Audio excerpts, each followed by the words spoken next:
시청자 여러분 안녕하십니까? JTBC 아침 뉴스입니다. 코로나19의 전염력이 무섭습니다.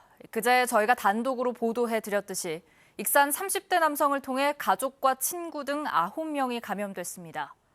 어제는 추가로 군산 3명, 전주 2명 등 모두 5명의 확진자가 나왔는데 군산은 5차 감염, 전주는 3차 감염입니다. 어제부터 2주 동안 사회적 거리 두기 2단계가 시행된 만큼 방역수칙 준수가 절실해 보입니다. 첫 소식 김진형 기자입니다. 익산에 사는 전북의 53번 확진자는 서울을 방문한 뒤 코로나19 양성 판정을 받았습니다. 이 남성을 통해 감염된 사람은 서울과 전남의 가족 8명과 익산의 직장 동료 1명 등 모두 9명입니다. 이런 N차 감염은 또 나왔습니다. 군산에서 자영업을 하는 40대 남성은 전북의 68번째 확진자가 됐습니다. 이 남성은 지난 16일과 17일 이틀 동안 자신의 가게를 찾은 군산의 50대 남성과 접촉해 자가 격리를 하다가 양성 판정을 받았습니다. 보건당국의 역학조사 결과 서울 사랑제일교회 신도가 1차로 감염된 뒤 군산 50대 남성의 부인이 2차 감염, 이후 군산 50대 남성의 3차 감염과 군산 40대 자영업자의 4차 감염으로 이어졌습니다. 이후 40대 자영업자의 10대 딸과 40대 부인이 어젯밤 잇따라 확진 판정을 받았습니다. 서울 사랑제일교회에서 시작된 코로나19가 군산에서 5차 감염으로 나타난 겁니다. 사랑제일교회의 N차 감염인 것은 사실이긴 하지만 이 환자분 본인이 사랑제일교회와 연관이 있는 건 아니고요. 전주에 사는 69번째 확진자도 3차 감염에 의한 확진자로 드러났습니다. 서울 양천구의 확진자에서 시작된 코로나는 방문 판매업에 종사하는 전주 50대 여성의 2차 감염, 이어 이 여성과 커피숍에서 만난 또 다른 여성의 3차 감염으로 퍼졌습니다. 70번째 확진자인 전주의 60대 남성도 전주 50대 방문 판매업 여성에 감염된 3차 감염으로 확인됐습니다. 사랑제일교회 관련 광복절 집회 등에서 시작된 2차, 3차의 연쇄 감염이 이번 주말부터 본격적으로 확산될 것이며 자칫하면 지난 3월과 같은 대규모 확산이 전개될 수 있어 그 어느 때보다 위험한 상황입니다. 서울사랑제일교회를 비롯해 수도권에서 시작된 코로나가 무서운 속도로 지역의 5차 감염으로 이어지는 만큼 당분간 수도권 방문을 자제하고 사회적 거리 두기를 지키는 게 필요해 보입니다. JTBC 뉴스 김진영입니다. 코로나19가 이렇게 빠른 속도로 퍼지자 경찰이 어제 지난 광복절 광화문 집회에 참석했던 전북 인솔자들의 교회와 집을 압수수색했습니다. 강제 수사로 집회 참석자들을 파악한 뒤 이들의 검사를 유도하기 위해서입니다. 이런 가운데 어제 일부 교회는 전라북도의 온라인 예배 권고에도 불구하고 현장 예배를 강행했습니다. 주희인 기자의 보도입니다. 경찰이 광복절 광화문 집회 인솔자 7명의 교회와 집을 압수수색했습니다. 경찰은 교회 컴퓨터에 저장된 집회 참석자 명단 등 증거물을 확보했습니다. 또 휴대전화와 교회 컴퓨터에 분석을 의뢰했습니다. 집회 참석자들의 명단을 확보한 뒤 이들에게 코로나19 검사를 받도록 유도하려는 강제 수사입니다. 그분들 안 받아버리면 위험하잖아요. 주변 사람이 너무 많이 퍼지니까 빨리 받을 수 있게 명단을 확보하는 게 우선이거든요. 앞서 전주시는 집회 참석자 명단 제출을 거부한 혐의로 모두 11명을 경찰에 고발했습니다. 광복절 당일 150여 명이 전세버스로 광화문 집회에 참석한 것으로 파악했지만 이들이 제출한 명단은 일부에 불과했기 때문입니다. 통신사 기지국의 휴대전화 사용 내역을 분석한 결과 광복절에 광화문 근처에 머무른 전북도민은 180명으로 드러났습니다. 이 가운데 19명은 검사를 거부했고 37명은 연락이 닿지 않아 이들의 자진 검사를 유도하는 게 시급합니다. 보건당국과 경찰이 코로나19의 확산을 막기 위해 안간힘을 쓰는 가운데 일부 교회는 일요일 현장 예배를 강행했습니다. 전라북도가 앞으로 2주 동안 현장 예배를 중단하는 대신 온라인 예배를 하라고 강력히 권고했지만 막무가내입니다. 예배는 많이 해요. 다른 교회 20명, 30명 이상 되는 교회들은 쉽지가 않더라고요. 일부에서는 광복절 집회에 10만 원씩 돈을 주고 사람들을 동원했다는 의혹도 나오고 있습니다. 코로나19의 빠른 확산을 막으려면 자진 검사와 함께 종교시설의 온라인 예배 등 우리 사회 구성원들의 동참이 시급합니다. JTB 뉴스 주혜인입니다. 전북지방경찰청 소속 경찰관 23명이 지난주 금요일 전주의 한 음식점에서 67번째 확진자가 다녀간 시간을 전후해 점심 식사를 한 것으로 확인됨에 따라 전북경찰청 청사 일부가 폐쇄됐습니다. 전북경찰청은 23명의 부서인 경비 경호계와 정보 1개, 홍보계 등 5개 부서를 하루 동안 폐쇄하고 이들 부서 모든 직원들에게 자가격리를 지시했습니다. 또 청사 내부를 소독하고 경찰 내부에서 확진자가 나오진 않을까 사태를 주시하고 있습니다. 임실군이 코로나 감염을 막기 위해 주민에게 마스크를 무상으로 배부합니다. 김제시가 김제교육지원청과 협약을 맺고 지역 농산물을 학교 급식에 공급하기로 했습니다. 정원희 기자입니다. 임실군이 그동안 비축한 마스크 8만 개를 모든 주민에게 무상으로 나눠줍니다. 임실군은 읍면 사무소를 통해 주민 한 사람당 석 장씩 KF 마스크를 배부할 방침입니다. 김제시와 김제교육지원청, 지평선 친환경 급식지원 협동조합이 학생들에게 안전한 먹거리를 공급하기로 협약했습니다.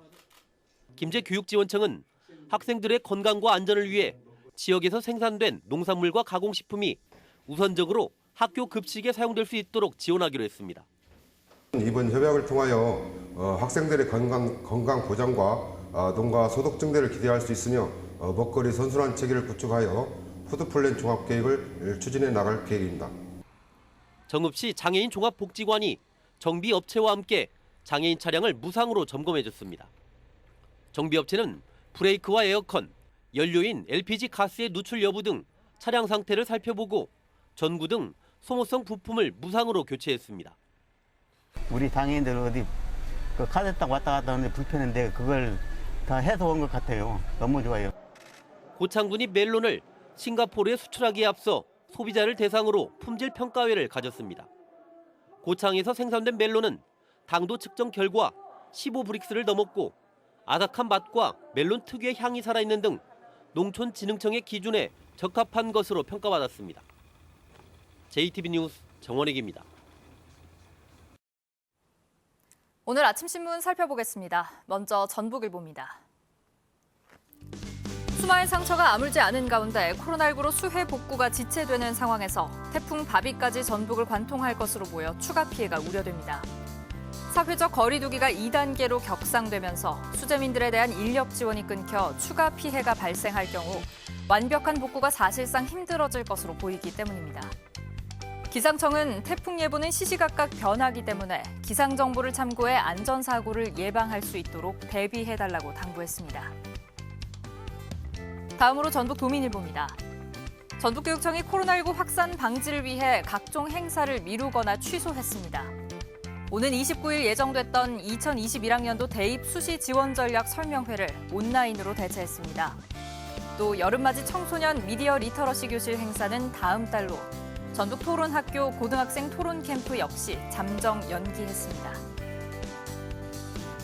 이어서 전라일보입니다. 코로나19의 재확산 속에 의료계 파업이 장기화될 것으로 보이면서 의료 공백에 대한 불안이 커지고 있습니다. 정부와 대한의사협회가 좀처럼 의견차를 좁히지 못하면서 지난 21일 전북 전공의 391명 가운데 153명, 주말 동안에는 210여 명이 파업에 동참했습니다. 이런 가운데 오는 26일에는 전임의까지 파업에 동참할 것으로 보이면서 전라도는 공중보건 전문의를 현장에 투입하는 등 대책을 마련할 예정입니다. 마지막으로 새전북신문입니다. 코로나19의 재확산 속에 전국 해수욕장 가운데 유일하게 전라도 해수욕장의 피서객만 증가한 것으로 드러났습니다. 해양수산부가 전국 해수욕장 251곳을 조사한 결과 전북의 해수욕장 피서객은 지난해 같은 기간보다 20% 늘어난 30만 명을 기록했습니다. 도내 해수욕장은 지난 16일부터 모두 폐쇄된 가운데 전라도는 방역 조치에 만전을 기하겠다고 밝혔습니다. 지금까지 아침 신문 살펴봤습니다. 감염병 예방 조치를 악의적으로 이행하지 않아 피해를 가중시키는 행위에 대해 엄격한 처벌이 추진됩니다. 더불어민주당 김성주 국회의원은 최근 수도권에서 진단검사와 역학조사를 거부하거나 고의로 방해하는 행위가 있는 만큼 이로 인한 피해가 발생하면 손해배상과 가중처벌을 할 수 있도록 감염병 예방법 개정안을 발의했습니다. 김성주 의원은 일부의 무책임한 행위로 코로나19 확산을 막기 위한 국가적 노력이 물거품이 될 수 있는 만큼 이 같은 행위를 반드시 근절하겠다고 강조했습니다. 지난 17일 도내 해수욕장이 모두 폐장했지만 이달 말까지 코로나 방역과 안전관리 체계가 유지됩니다. 전라북도는 폭염으로 폐장한 해수욕장에 피서객들의 발길이 이어질 것으로 보인다며 이달 말까지 관리요원을 배치해 방역과 안전사고 예방 활동에 나서기로 했습니다. 해양수산부는 올해 전북 해수욕장 방문객이 30만 명으로 전국에서 유일하게 지난해보다 20% 늘었다고 밝혔습니다. 장애아동의 치료와 재활을 위한 공공어린이 재활의료센터가 내년 10월 전주에 문을 엽니다. 센터는 병상 21개와 전문 치료실 15개를 갖추고 재활 전담 의료진 약 20명이 장애 어린이의 치료와 재활을 돕게 됩니다. 전라북도는 72억 원을 들여 짓고 있는 센터가 완공되면 예수병원의 운영을 맡길 예정입니다. 전라북도가 코로나19 등 감염병 예방을 위해 음식을 덜어 먹도록 개인 접시를 제공하고 위생적으로 수저를 관리하는 이른바 안심식당을 늘려가기로 했습니다. 현재 250곳인 안심식당을 오는 10월까지 680곳으로 확대한다는 계획입니다. 안심식당으로 지정되면 투명 마스크와 손소독제 등 방역 물품이 지원됩니다. 미래통합당 김웅 국회의원이 지난 집중호우 때 댐 방류 실패에 대한 철저한 원인 규명을 위해 감사원 감사를 청구해야 한다고 주장했습니다. 김 의원은 댐의 방류량을 관리하는 수자원공사와 이를 승인하는 환경부 모두의 책임이 있다며 명백한 원인 파악을 위해 부천의 대책위원회가 아닌 감사원 감사가 먼저 이루어져야 한다고 말했습니다. 한국국토정보공사가 남원에서 드론을 활용한 수해 조사에 나섰습니다. 국토정보공사는 남원시 금지면 등 수해 지역에서 드론을 날려 정확한 피해 면적과 현황을 조사한 뒤 남원시에 제공할 계획입니다. 공사 측은 드론 촬영 영상은 항공이나 위성 영상보다 10배가량 해상도가 높다고 설명했습니다. 오늘은 가끔 구름이 많은 가운데 폭염이 이어지겠습니다. 현재 전주와 익산, 완주 등 3개 지역에 폭염경보, 나머지 11개 시군에는 폭염주의보가 내려져 있습니다. 한낮 기온은 전주와 익산 33도, 군산 32도로 어제와 비슷하겠습니다.